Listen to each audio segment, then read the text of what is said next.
like a bearing surface. You just can't hang on to it. The blade doesn't catch, it's just going places.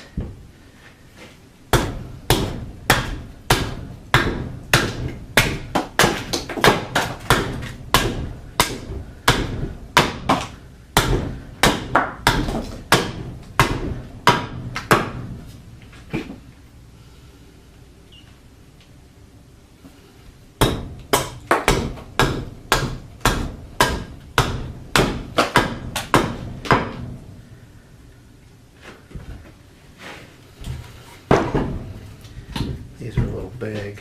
I may shorten it yet.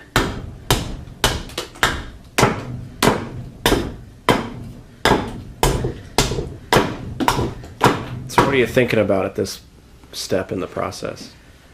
Just kind of seeing what I got to work with, trying to get my bottom and my top surfaces parallel. I got some wood over here that has to come off. I got kind of a split out here hump in the bottom.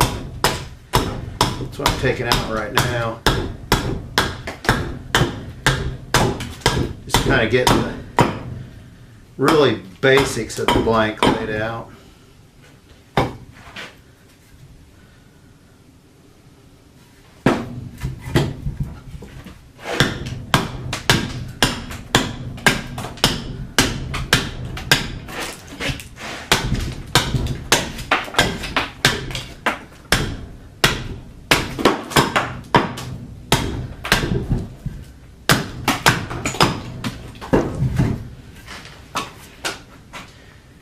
Obviously got it so there's no center of the blank in the piece, so that we don't have any risks there of a failure.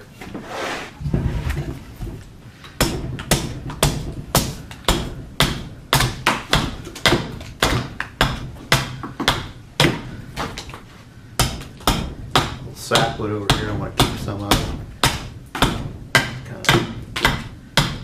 Got kind of a curve to it I kind of like. A bit of curve on this side I'm probably going to try to keep. A little too much wood right here. That is getting pretty close now. And this is green walnut. Yeah. Black walnut that's still wet. Yeah. That's why it's green in color in places. Come out of a tree that was split when they took it down, and so it's a little drier than a full wet blank would be, but still workable.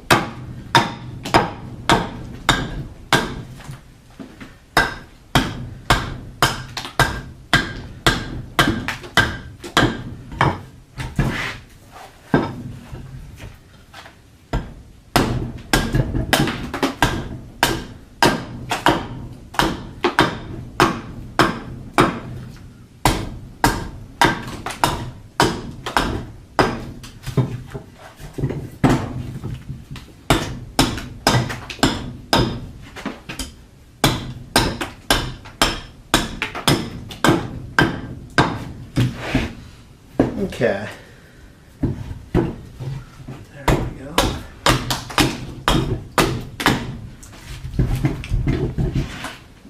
Now it's kind of down to what I'm after to start hollowing it. I think I got everything out. Everything's pretty decent. I mean, it's got a little going on, but it's not bad.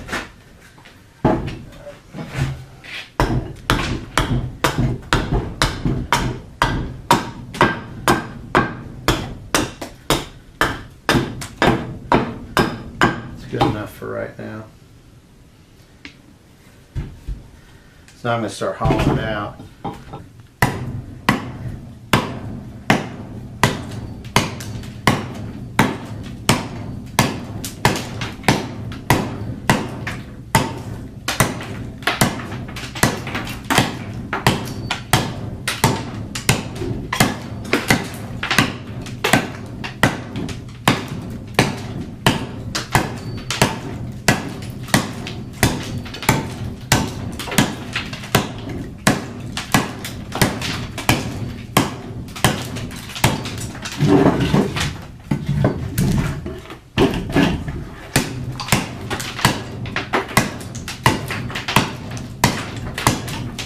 See that difference in color where the log was split and this side's kind of dried out. That side over there is still pretty wet.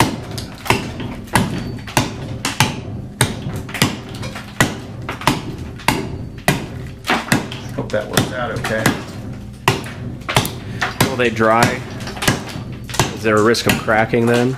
Yeah, it's a little bit of a differential in moisture, so it could be a little bit of an issue. We'll see how it goes.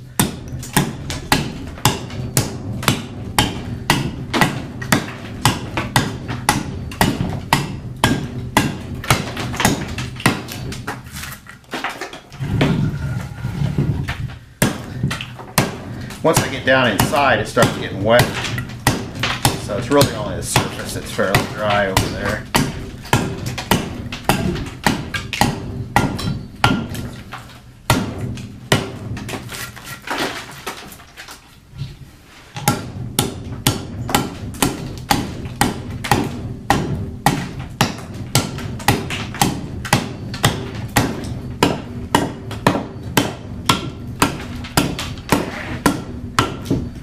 Kind of expanding the cutout out.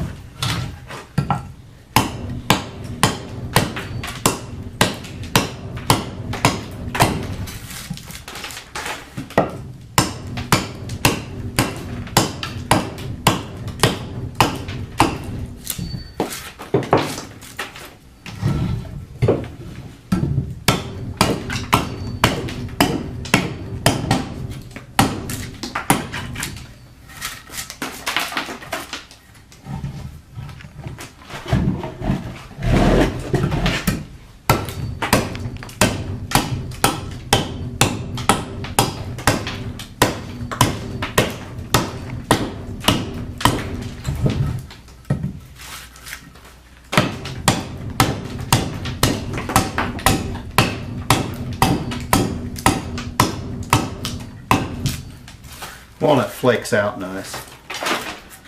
Easy wood to hew. Something like hickory be harder? Yeah, it might be. Probably would be. If it's good and green, about anything cuts fairly decent, but the biggest problem with hickory is it has a lot of silica in it and it really dulls tools quickly.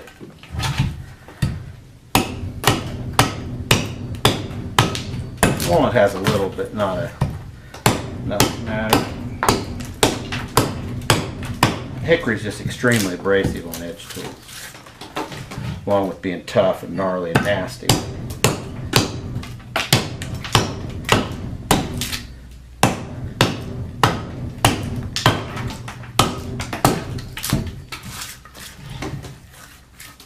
I'm just kind of getting my shape opened up. Just kind of where I'm going to go first. See where it's tougher over there where it's drier. Once I get the shape opened up, then I will worry about my depth and things. Kind of get where I want to be. What are you thinking about as you're carving that shape out? Just kind of looking at the blank and figuring out what I want this hollow to be, how I want the shape to be. It's probably going to be a little bit like this, I think, is where I'm going with it. It's going to kind of curve this way.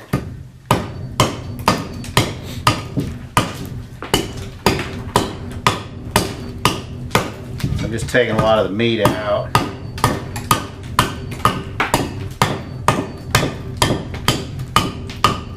Kind of setting my width, so to speak, of the cavity, and then I'll figure my ends in as I get going.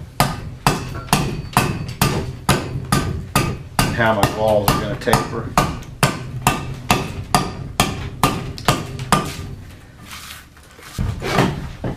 Ouch. Splinter. That's where you cut your thumb off. Right down on something sharp though. I did do that.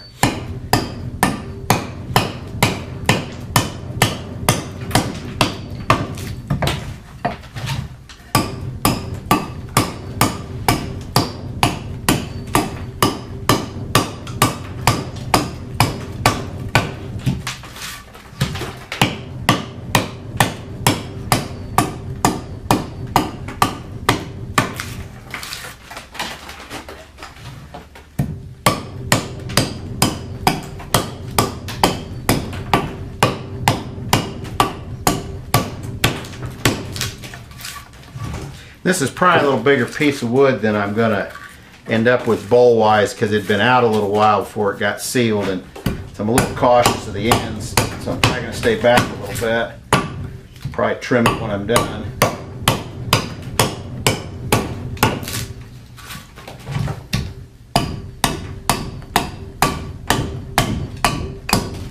I don't know, I may end up going a more symmetrical shape here. I don't know, I'm kind of, see where I'm going. Get it a little farther. What's making you change your mind? Just kind of looking at it, seeing kind of how much work I want to do on the outside if I want to try to force it somewhere. This curve is not natural, it's kind of a cut in there when I split out and then cleaned that up, so I don't know. I'm kind of just still kind of eyeballing it. Gonna move a little more wood here before I make my mind up really where I'm going.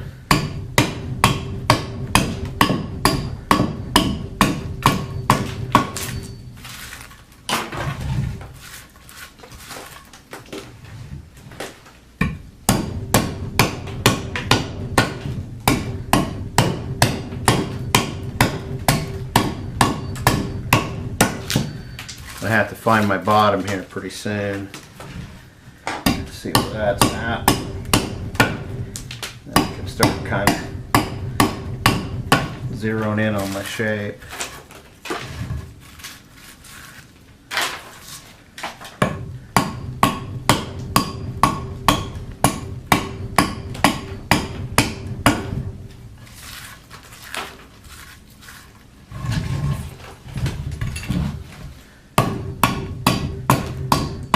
Key now, you start getting close out on these edges, is to not have a major overcut. Then you have to reduce your top down. So you start taking some smaller strikes as you're getting out here. Getting out closer to where you're going to be.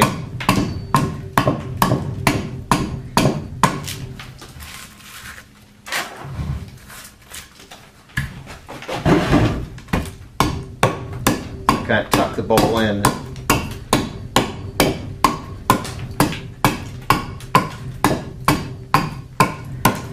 And that gives you more control over it? Yeah, I'm short arming it a little bit, so to speak. I'm not doing big swings. I'm kind of starting to really chase my shavings, where I get a shaving started down in there and then just really concentrate on following that cut down into the bottom of that bowl.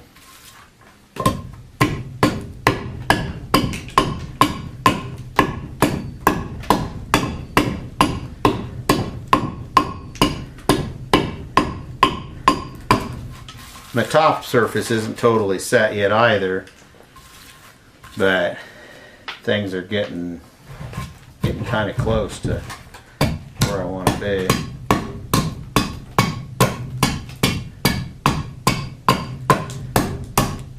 Especially out here on this side. You can really hear the... You hear the tone really starting to change in the bowl. That'll really become prevalent when I start on the outside of it. It will really change the music it makes.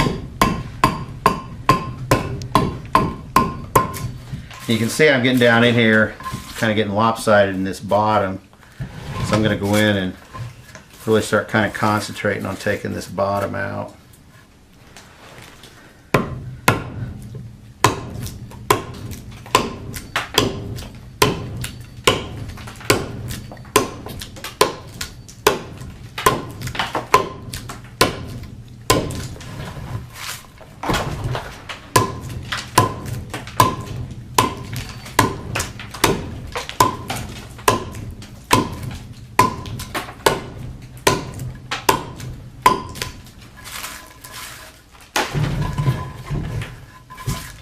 And you're caught on the radius of your adze versus the radius of your bottom. Your adze will only cut a certain radius, so tight. So you kind of got to work your bowl shapes to stay in the configuration of your adze, unless you want to do a lot of cleanup work. You can see how I can, the radius of my tool, I can blend it, the side wall right into the bottom wall. I'm careful here. So right now that's kind of where I'm going. Kind of setting this up.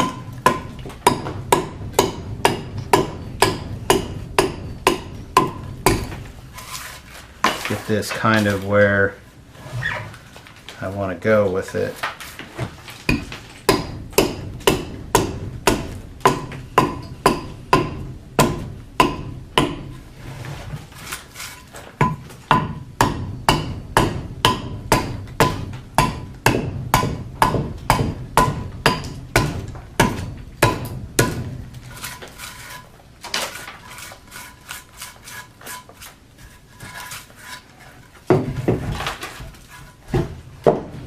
Kind of want to keep an eye on thicknesses everywhere. That's the important part of turning this all the time while you're working on it. You don't want to get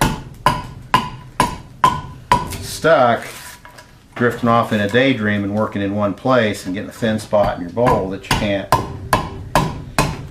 bring the rest of the bowl down to.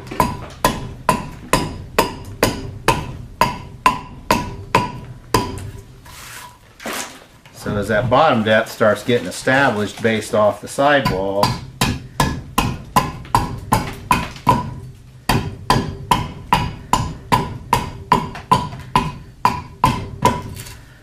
I kind of know where I'm going.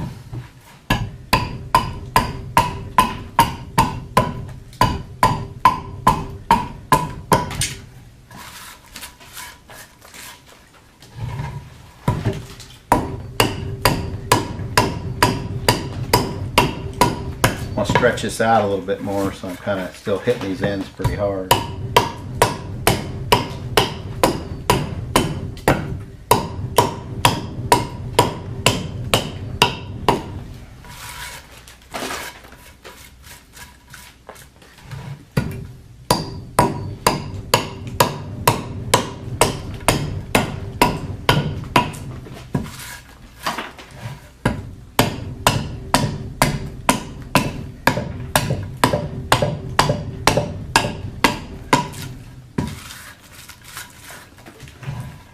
The ends are still looking pretty good. No checks are really showing up, so we're going to run out just a little farther than we were going to. Once I start seeing something happen.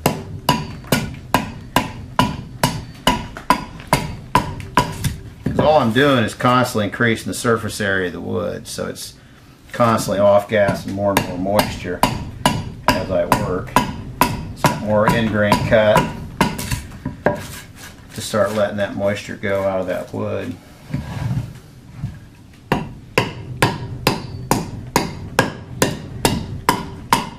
Definitely hear the difference over here where the wood's drier and harder.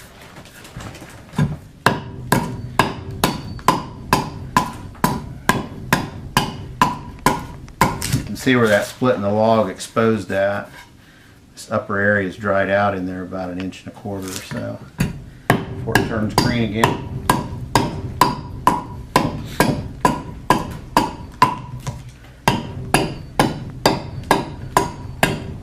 The goal here as we work this surface is to keep it nice as we can. The nicer this surface is now, the less work there is at the other end of this. And we're going to finish this out.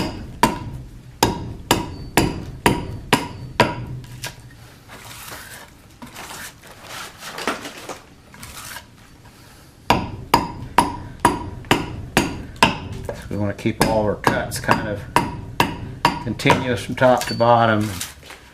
Try to keep the ridges out and the steps out. And as we get our shape set, we'll really go over it careful at the end and kind of finish it up. But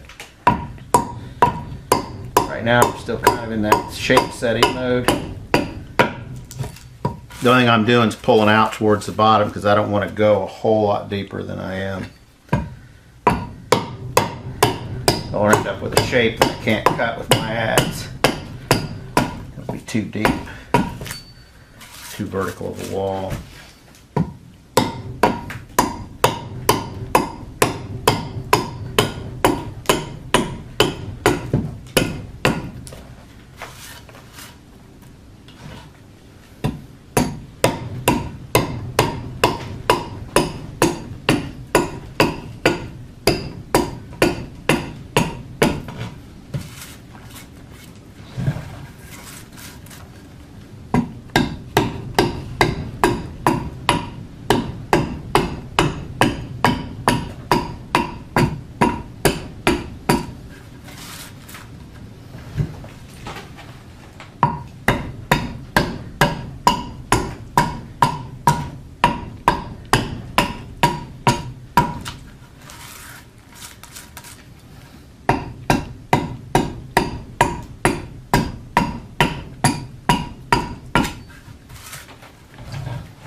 That end there I'm getting kind of happy with, so I'm going to go over here and try and get this end to match up a little bit. More of this bottom out.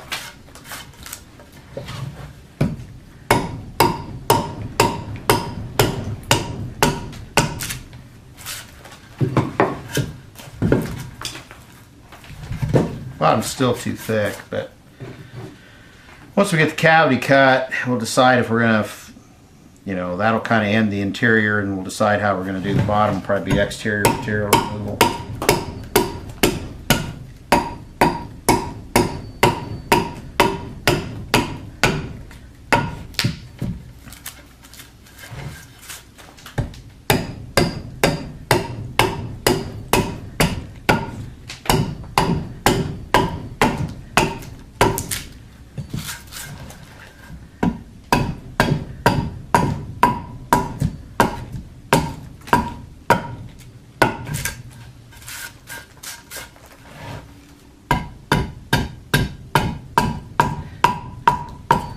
You'll see that when I start getting closer to the end here, where I kind of like pecks, get it cut started with my adze, and then just take that shaving, chase it down to the bottom.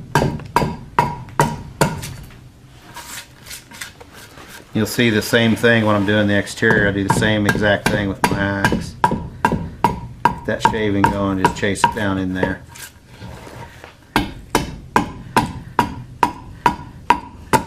You get a pretty clean surface that way off your adze. I mean, it's not as good as you can get with an end shave or scorp or Travisher, but it's good enough for the rough work. A lot of guys go after it with a bent gouge, which is another option. I'm kind of an edge tool guy. I like to swing something, I guess.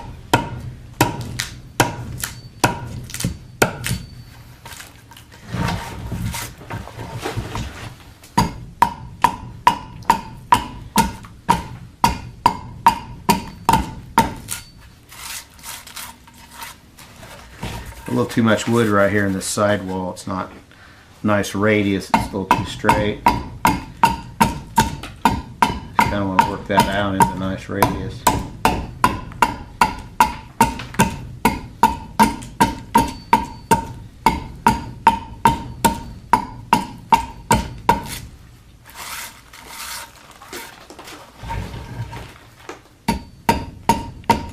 It'll be a nice deep bowl. I always think when I have the blank, when I start out, I think, boy, that's a shallow blank. It's not going to be all that deep. And then you start cutting it, and it starts to become this really nice bowl.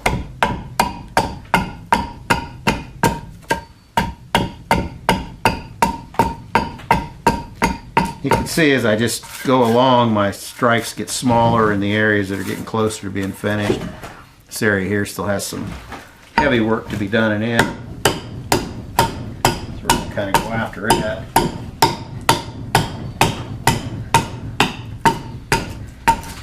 The most crucial thing on these is just to keep in mind you can never have the center of the tree in the blank. So the center of this tree was probably about where my finger is there.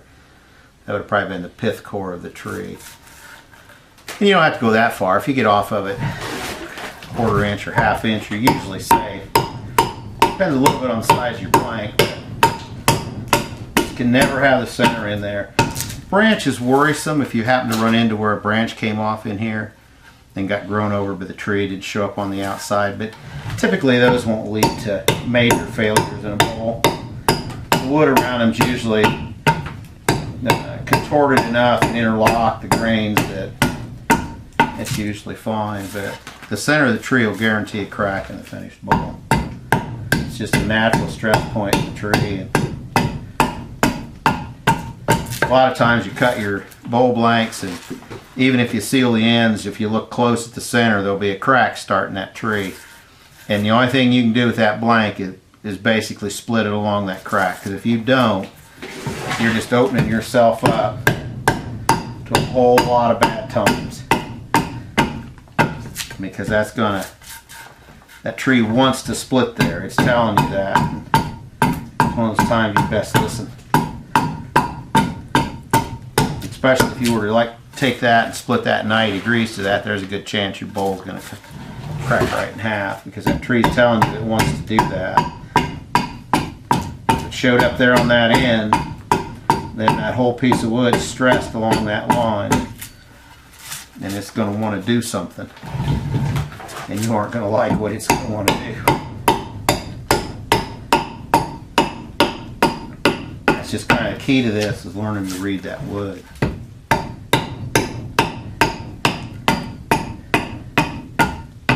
That sharp tools.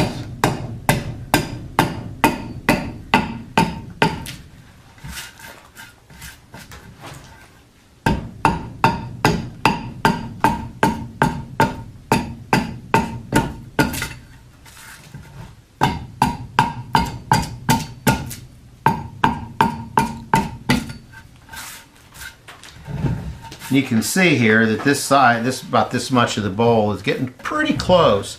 And you notice how that bottom's tipped up over here. That's because this area isn't really finished, get close to finish yet. So that bottom's following that up that side.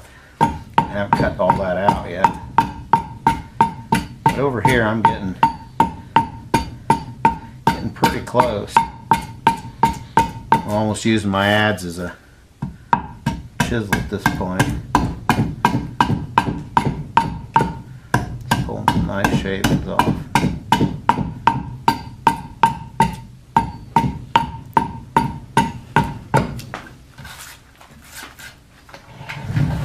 So this corner over here, kind of the last area that really needs finished out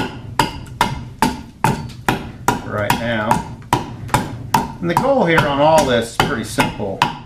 What you're trying to do on this initial attack on this bowl, ideally do it in one setting. If not, put your bowl in a plastic bag between.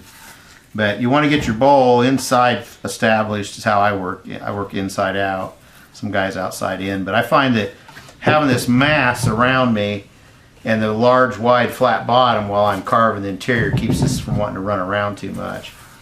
But the goal today is to get this bowl basically roughed out to a fairly consistent cross section, be a little thicker on the ends because they're going to off gas faster because they've got all the end grain.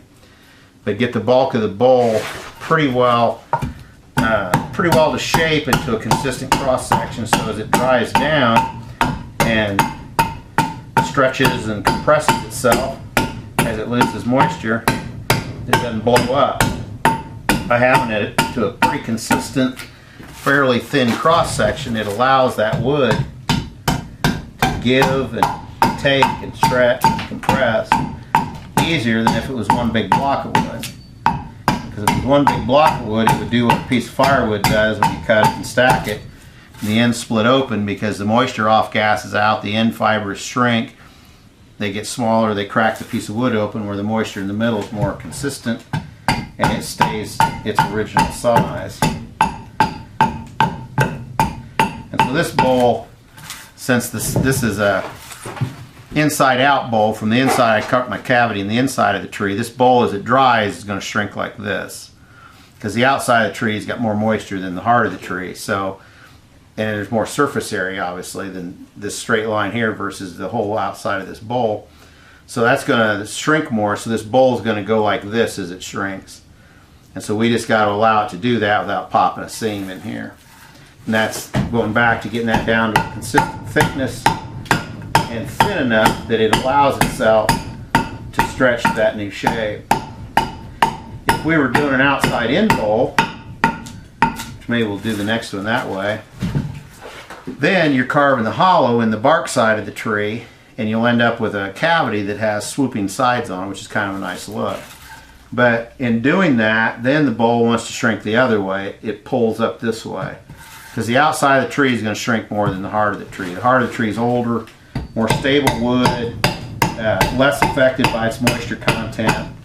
It's been inside the tree for decades typically. This particular tree was a walnut. It came off a friend of mine's grandfather's farm, and he wanted some stuff made out of it for their family, and so that's what I'm doing this particular run of bowls is.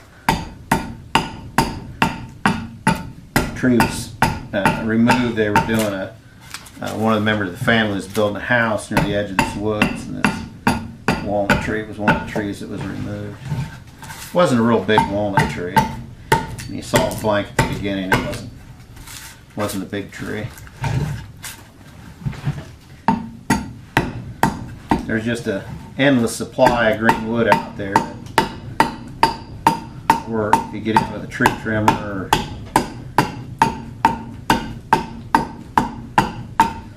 farmers, just all kinds of property owners are always taking trees out, or trees get lost in windstorms and things. So there's always a supply of wood. You just kind of keep working. Cities, municipalities are always cutting wood. Okay, so this is getting pretty close.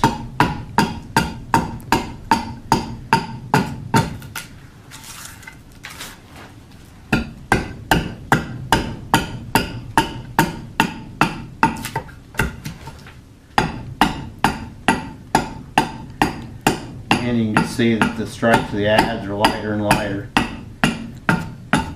Chasing shavings down into the bottom.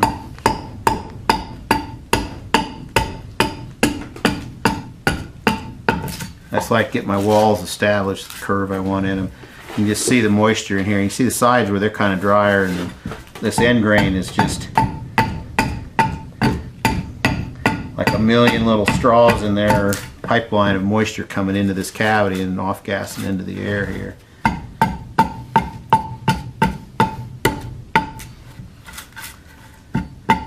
My shop's heated, so it's always kind of a risk working in here anyway.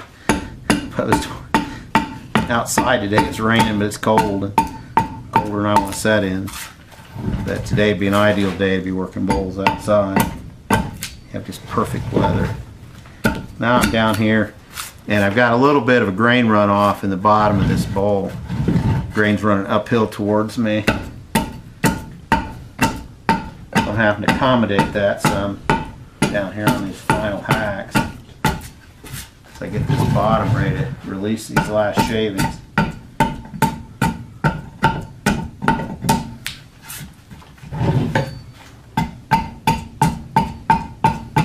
And your first instinct, you want to take them out cross grain from the sides, and sometimes you can and sometimes you can't. This bowl's pretty deep. Some of this is going to be left with a spoon knife down here in the bottom. Really get nice, but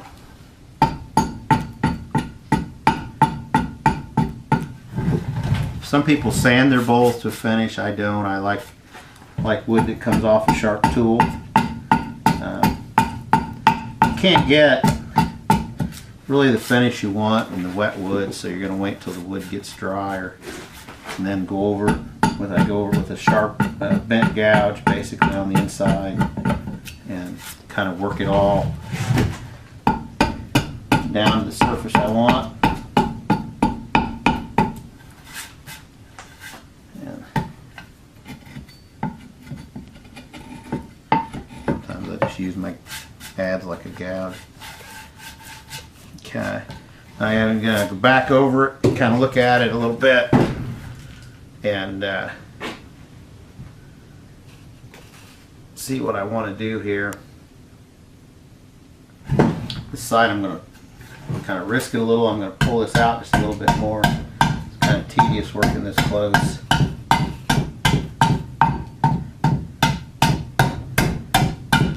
It gets down to really knowing your tools, having done this a lot. Confidence to go out on those edges and not make a ton of work for yourself later. Trying to clean up. You can see what's happening here. You see the butt of my adze is clicking on this other side here. That's what really sets the radius for what you can get inside of. That's why I say your tool kind of limits what you're going to make a little bit. Not a lot, but a little bit.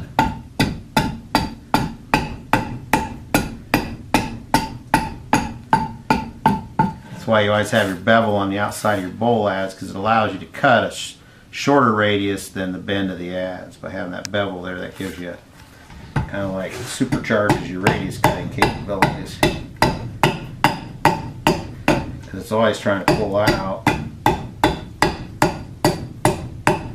It shortens that radius up, forces the chip to roll up.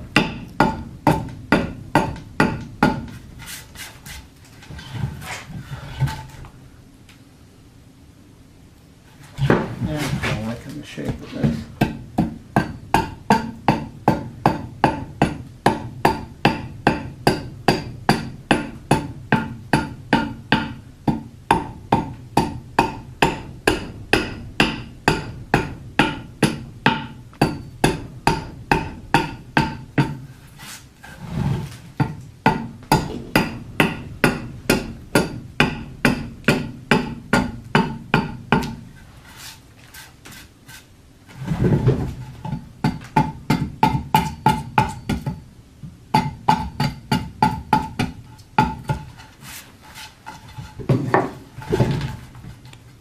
Yeah, we've got a bottom down there fairly close, closer than I thought I was going to get.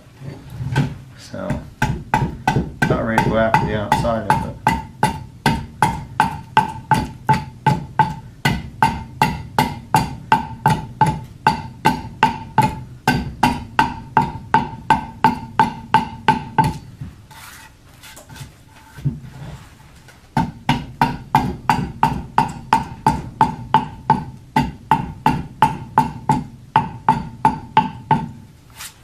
You can get a pretty good surface. I mean, if you were, 100 years ago and you were making a bowl just to work out of, dough or whatever,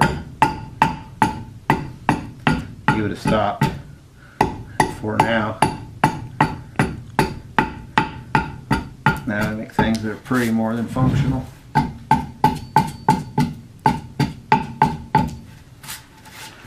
Okay, so I think we're kind of done on the inside. Kind of leave that. So there's the cavity in the bowl. Now we're ready to start reducing the outside of it, getting it down to being a bowl.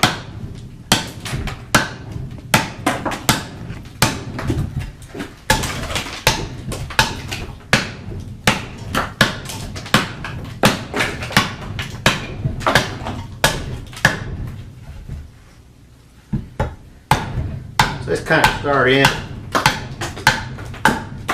the axe.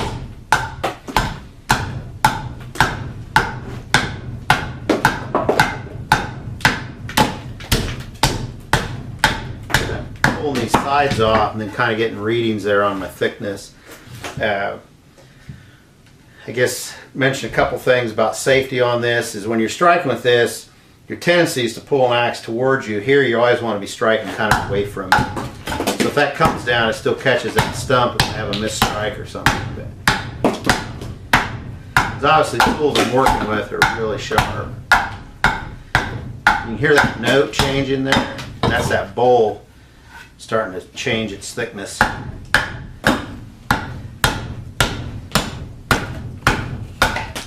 And again out here I'm kind of chasing those shavings. You want to be careful on the outside when you're chasing shavings. If your piece of wood doesn't have real straight grain, you can get that shaving can start pulling you in someplace you don't want to go.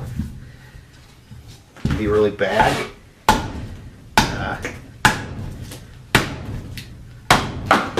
Obviously, the bigger chunks you can just split off, the better off you are.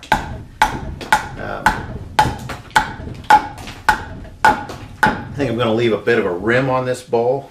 It's going to kind of follow around, maybe a ½ inch, 3/4 of an inch wide.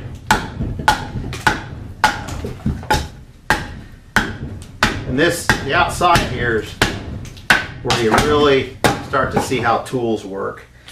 And the tool I'm using is a Gransfurs Bruks carving axe, but having that radius on that blade allows me to cut concave surfaces as I work my way around here. Which is just really handy. There's always a lot of wood to remove on the outside of the bowl.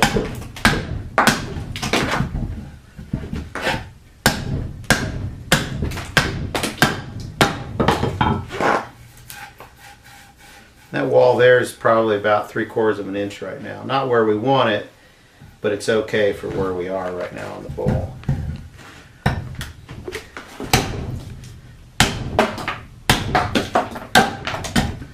I go after it pretty aggressively when it's this stage. I kind of know where my cavity is, about what my walls are, and so I can kind of work my way in here pretty handily. I could take it, saw the ends off, get it closer. I'm just going to leave really short handles on this one, maybe an inch handle or something, 3/4 maybe. It's not going to be all that much.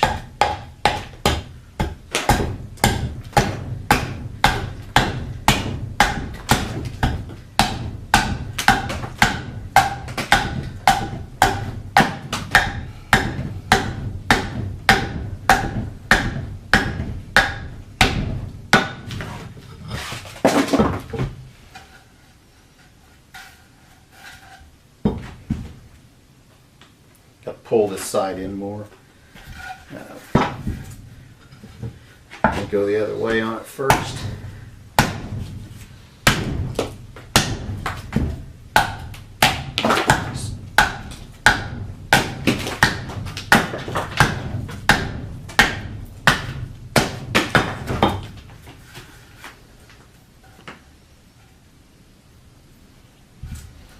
And this is, again, it's like working on that inside. A lot of looking. Wood comes off pretty fast. Can't put it back on. So you want to get kind of confident with your tools, but you also want to be checking a lot of times on your thicknesses. See if things are kind of staying consistent and even. You're working your way down in there.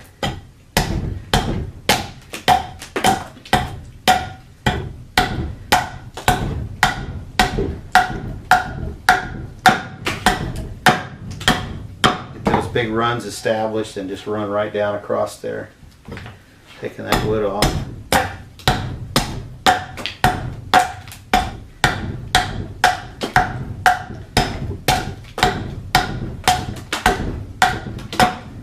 See the bottom's narrowing up a bunch. Got to bring this, tighten this side up a little bit now.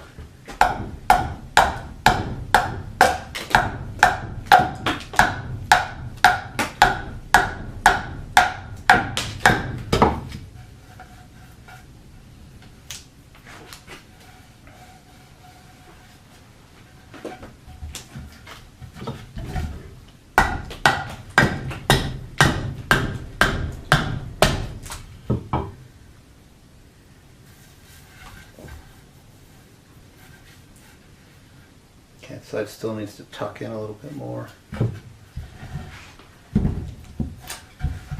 And this is kind of how I usually go about this. I kind of get the sides established.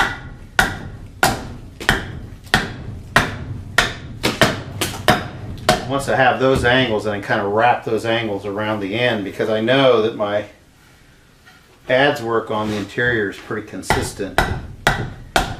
So in the sides and in the end, as far as the radius goes running.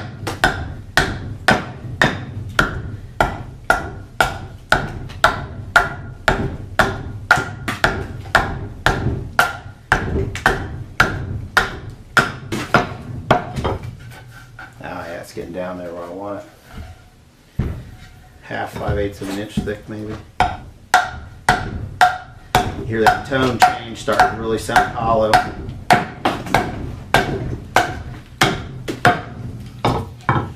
So you know you're really getting there.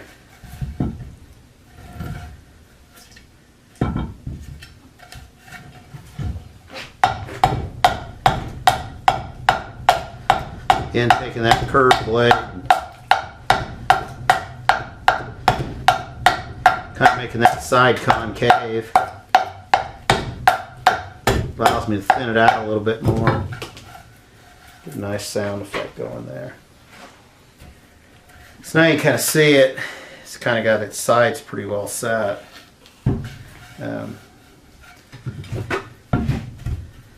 kind of start going back in here. Stump has a groove in it that I use. It's kind of nice to anchor my bowl. Gotta watch chips stick on that.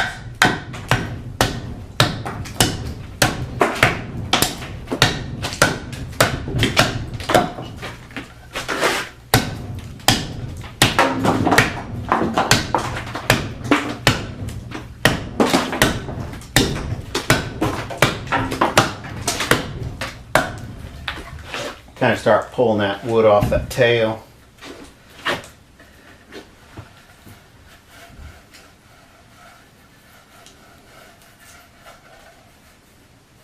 It's a little thick over here.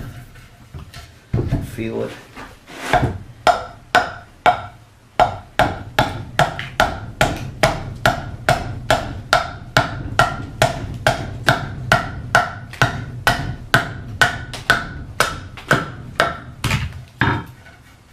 Yeah, it's getting better. This piece is really straight grained walnut. There just aren't any surprises in this blank wood wise, so it's real easy to chip shavings, and you can really wail on it, hacking stuff off and not have to worry about it, because it's, you know, it's going to split where you're at, where you're going. Now you're working in there, starting to get close to hollow out. See me choke up on my axe and start working a whole lot closer, because you don't want to have a mistake that you have to go fix. It's okay to go after down in here and just kind of wail on it a bit. Up in here we kind of want to go after a little finer touch. You can see we're kind of close to our cavity, so we have to be kind of careful.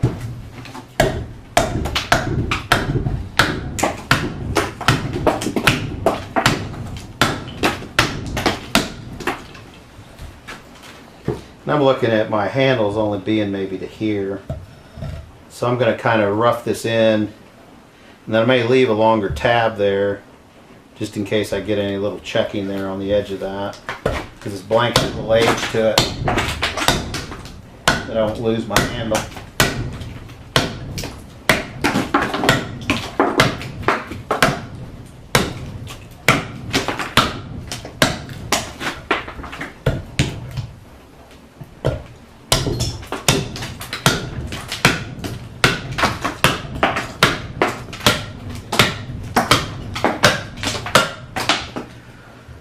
See, we're kind of getting the tail end of that bowl to start to take shape.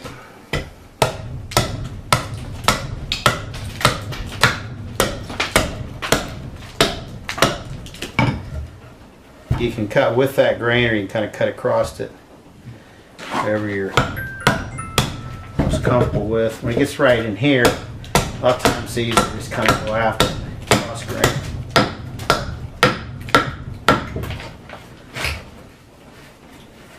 Still thick right in here.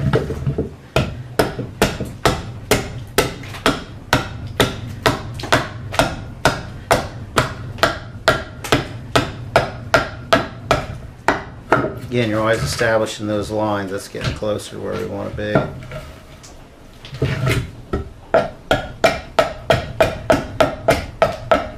Closer you get, smaller the cuts. Start working your way down into it.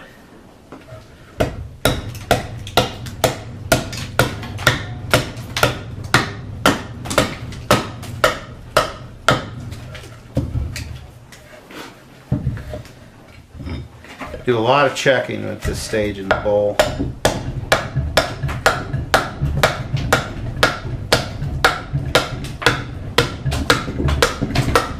Where you actually are versus where you think you are. You got a lot of work in at this point. You don't want to ruin it.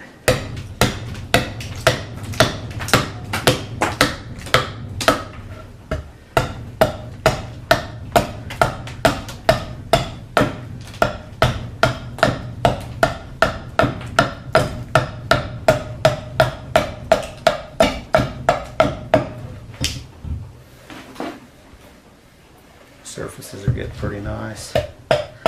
Cross section.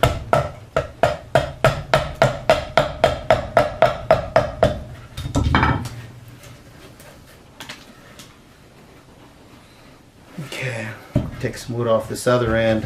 Again, kind of works symmetrically.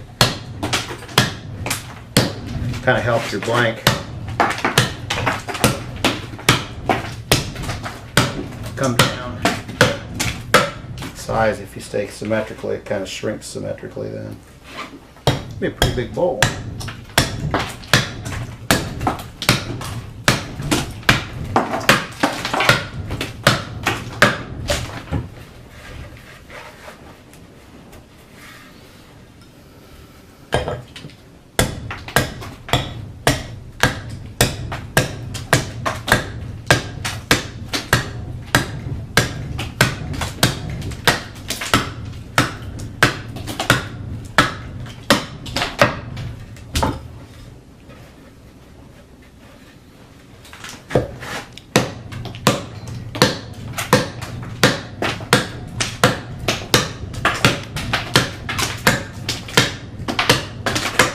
Part of the whole bowl is these ends, because you're just chopping right across that grain, and no good way to do it. That's why I'm always trying to find an angle to cut to. Just easier on me.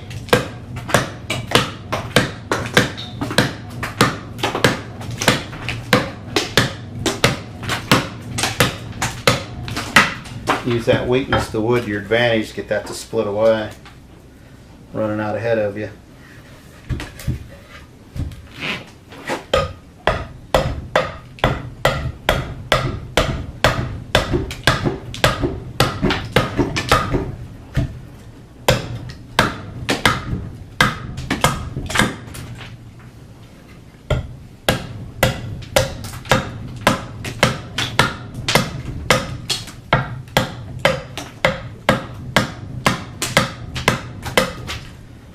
Main thing is just kind of keeping your work symmetrical here and coming down, feeling it a lot. Got some nice consistency going there. Bit of a corner right there. A lot of little stuff can be dealt with later on with the shave and things, but I do a lot of my work with an axe.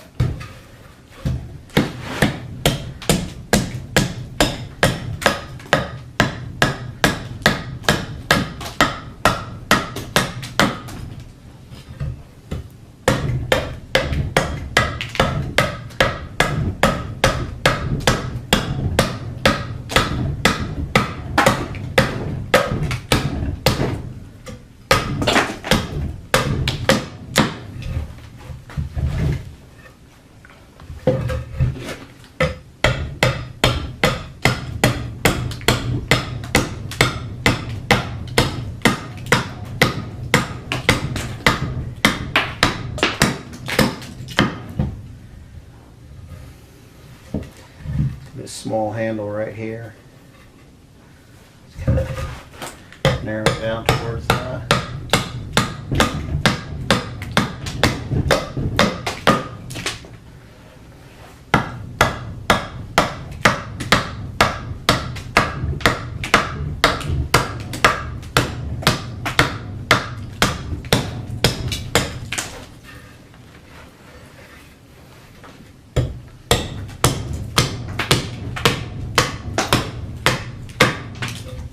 Again, going in, checking those thicknesses, sure things aren't getting away.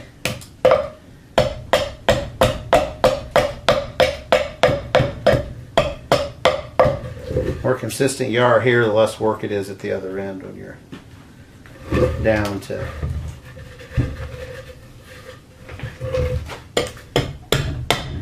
doing the finish work.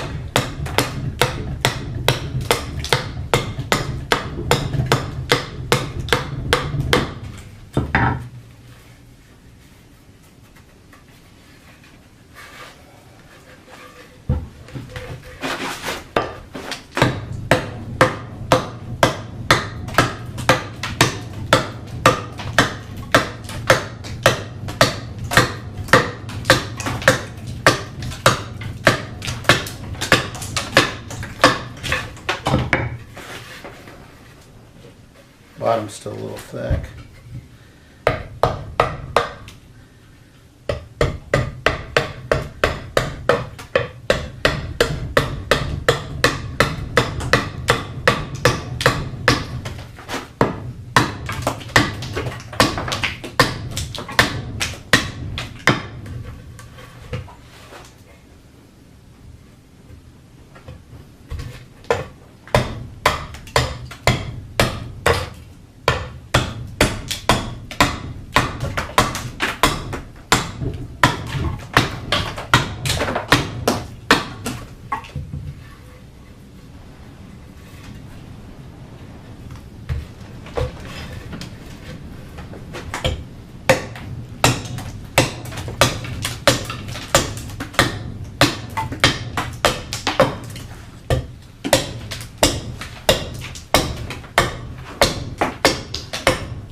Checking that bottom again to see where I'm at.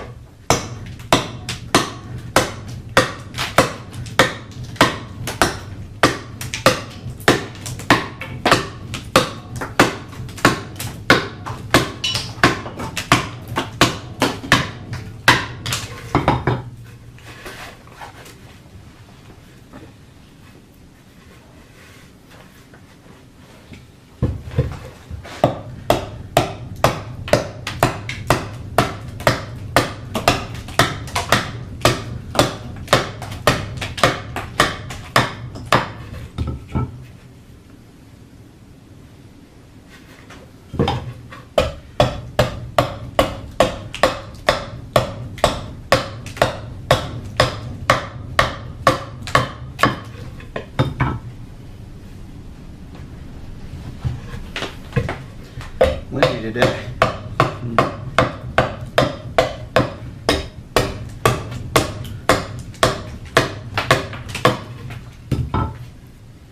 Just kind of feeling my way around here, seeing where I'm at in relation to where I want to be. This corner is much obviously easier to work than this corner. Gotta work them both.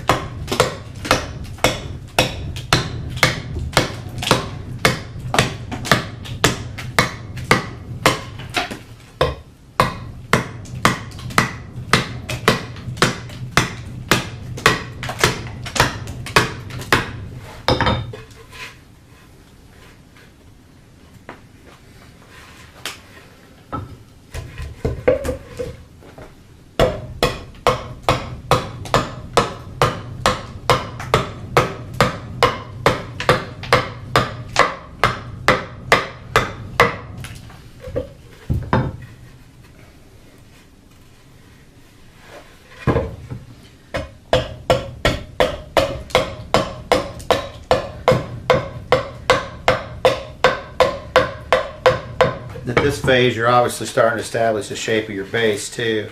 My bottom's still a little thick, so I know some more of that's going to come off. Probably going to address that shortly. Get an idea of where I'm at there. It's probably about an inch. I'd like to get that bottom down closer to like a ½ inch. So I'll just take some of that off.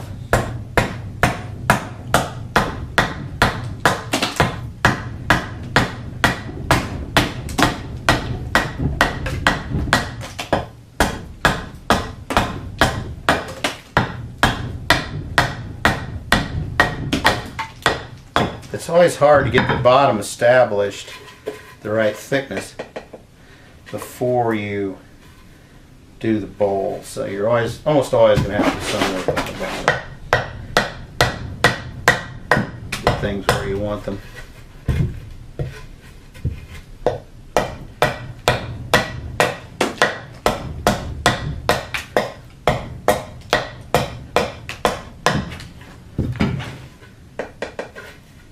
Yeah, the bottom's about where I want it now. It's a little crooked, so I got to even it up.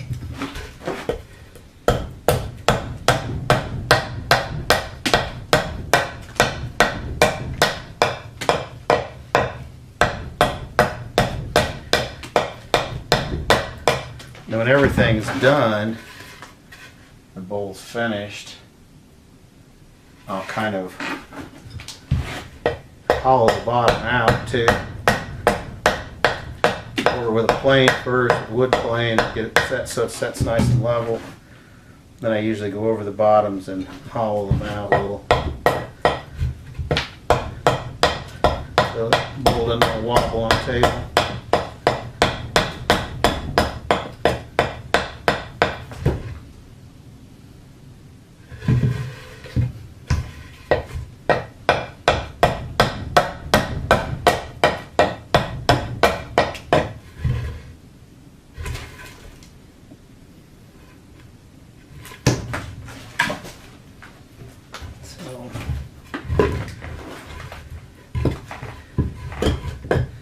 I got our bottom established now.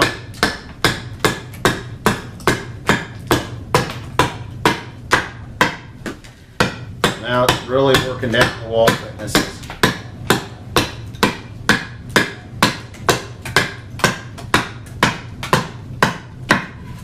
Really getting things established. This end's getting really close now.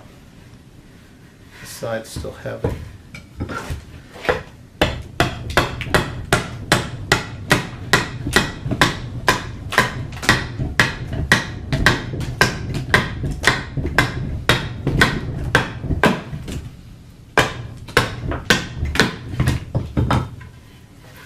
I know my handles are going to be small, so I'm not too worried about that.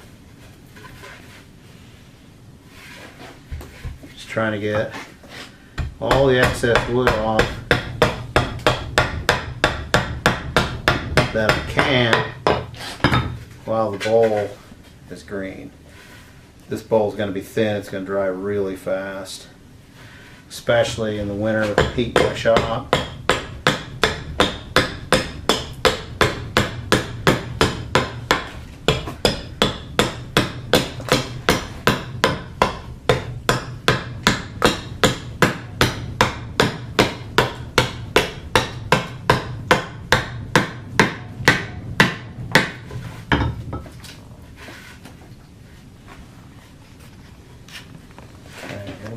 Right there, and we're going to do the other end. And then we're going to sit down and kind of go over the outside a little bit.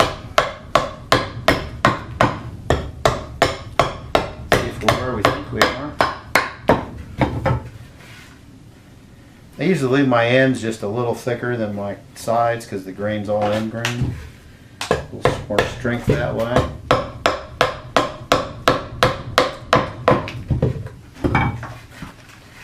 That's pretty good on that end. Down to this end. You can see I kind of got what I want there. It's kind of that side profile coming right around that end. Just what I was after.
Should have done a weight comparison when we started and when we end. Oh, that would have been neat.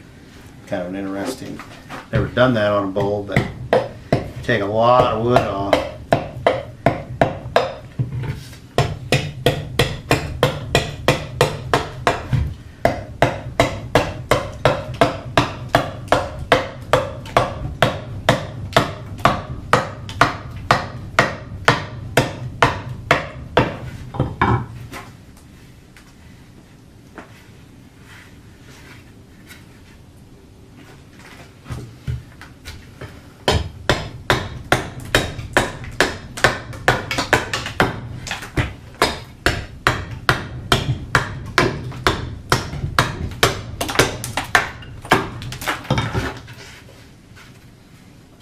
Okay, now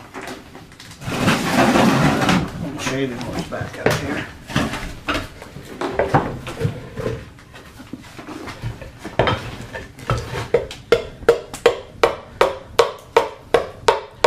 Kind of just like I did with the adze inside.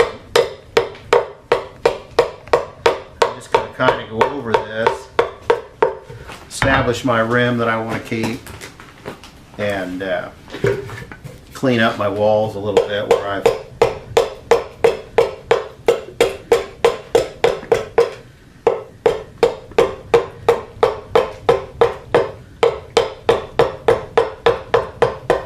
and you can do this different ways. You do with it, get a spoke shave out and do some of it if you wanted and things. But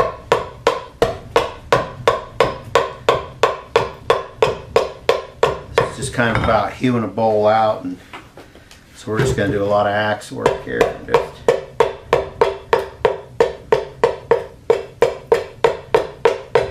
get this bowl down to basically where we want it. That we're going to leave it. Down. You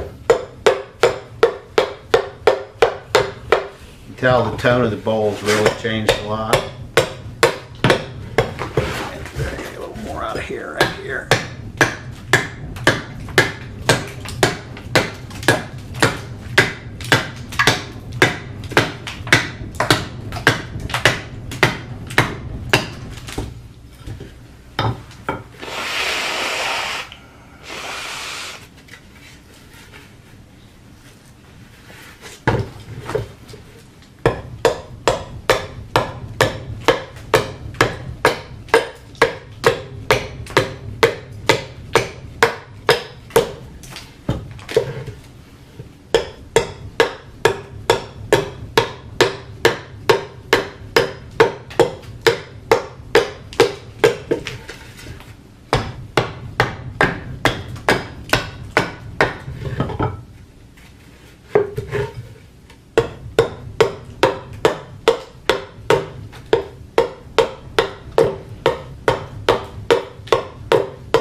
So how much of the style of the bowl is dictated by what you like to make, and how much of it is dictated by what the wood will take? On this piece here, you could have made anything you wanted because the grain was basically perfectly straight throughout the piece. So this was a blank sheet of paper, so to speak, bowl here. You know, if you were working more on an inside-out bowl than an outside-in bowl than an inside-out bowl, are you dictated by your piece? Because if you're cutting in from the outside, then the radius of the wood and things is going to dictate a lot more of that. Where on this bowl, there's a inside-out bowl. We went from the center of the tree and did our cavity, so it's not as you have more flexibility here probably. The outside-in bowls tend to be more organic. These bowls you're allowed to shape it more the way you want it. So I could have done a lot of different things with this. This is kind of where I ended up going with it. It's a shape I like. It's the piece is relatively deep, so it gave me. I want a fairly small bottom, but I want the bowl to be usable as like a centerpiece on a table. So I want a large enough bottom to make the bowl stable if you put fruit in it or whatever at holidays.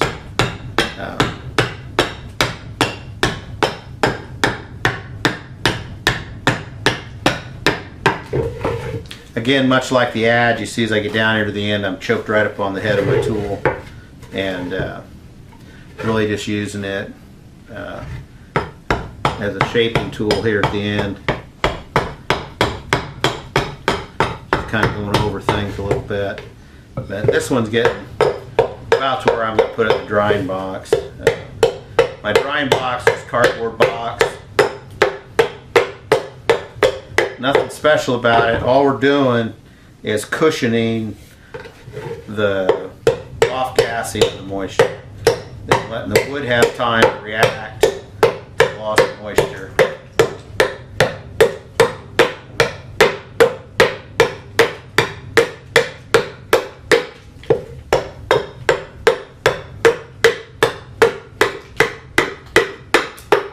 This piece is going to change shape or some, and is going to change size some, and we want to allow it to do that, and allow it to flex and things. And so I've got my walls pretty consistent, and I'm not taking calipers or anything measuring this. I'm just using my hands.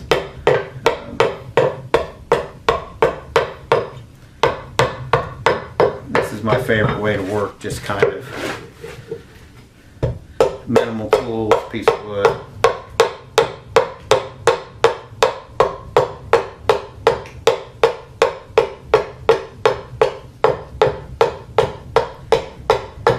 I know it's a little ugly right now, but it'll get a lot prettier when we get it dried out, and we can go over it and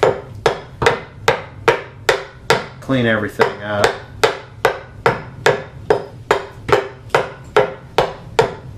You can clean it up more now, but it's getting close enough, it's not going to matter a lot. That's pretty much where we're going to end up. See the inside of it. You can see that's lost a ton of moisture already. So we'll go into that walnut brown now. So here's my drying box, some current bowls in it. Here's this is a outside in bowl. It had a check in it when I started, still got a little check, but I think it's going to end up being okay. It's getting close to being done now, and it's still doing all right. Another walnut bowl in here, like I talked about earlier, a bowl with a limb in it. I think it kind of adds character. Tree dropped this limb, walnuts are notorious for that, and then healed it over. I kind of left the base of that limb in there. It's got a little bit of curl right there, so kind of nice one. Then a couple of more boring bowls are made out of tulip. Again, came from this guy's farm. He was just after things from this farm for his family. So we'll put this guy in here with these guys and keep them kind of close together. They kind of cushion each other that way on losing their moisture. And you can see this box has been used and used and used. And I just kind of fold it up and let it set and leave just a little bit of an opening there. Kind of lets the air come, moisture come out. Real gently bring these bowls down so they don't crack.